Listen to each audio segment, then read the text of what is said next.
Hello, Amelia. I'd like to start by asking you if you ever thought when you were a child you'd become the former director of the digital analytics campaign of the re-election for Obama.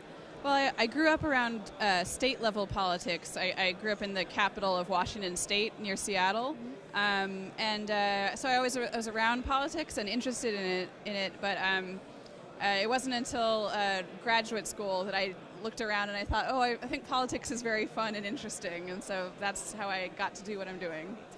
What is the relationship between social media and politics today? Social media is very important in terms of setting the tone and generating sort of instant reactions to things. I think that there are some ways in which social media still has a ways to go in terms of becoming very scientific. A/B testing isn't something that you can do as easily on social media as you can with email or websites or online ads, but I think it's very important. How important is testing in a political campaign?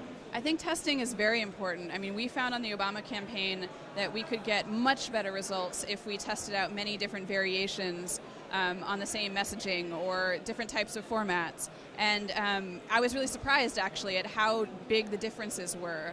And so with just a little bit of extra effort, I mean, it does take some extra work to put together the different versions to test. But once you do that and becomes part of your everyday schedule, you can have really great results.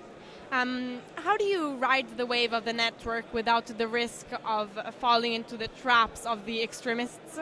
Campaigns are generally fairly controlled. We had a communications team that would talk about the different types of messaging. But I think also, there's an interaction between a campaign and the people who are more in the center, more on the left, more on the right.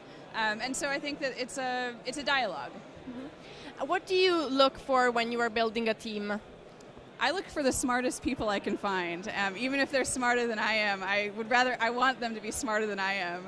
I think I hired people on my team who could do things I could never do, who could write SQL queries that were so complex that I didn't even understand them. But I think that's the best way to approach it. Mm-hmm. What have been the pillars of the online communication of Obama? Well, I think you have to think about different types of communication. So there's the communication to our supporters, and so for them, we're trying to activate them. We wanted to raise money, and email was actually the primary way that we communicated with our supporters. We also, communicated with supporters through social media and online ads, and through our website. But then, in terms of communication with people to persuade, a lot of that is television, a lot of that is also online ads. So there's different types of communication depending on the audience that you're trying to reach. And one last question for you. Does politics influence the social networks or the social networks influence politics? Quite tricky. Oh, that's a tough question. I don't know. I think that they influence each other. I think that it's a circle. I think that people in politics pay a lot of attention to what people are saying on social media, but also, social media is following people on politics. I think it's made people more interested in politics because you can get those instant updates. So it's both. Thank you so much, Amelia. Sure. Thank Thanks. you.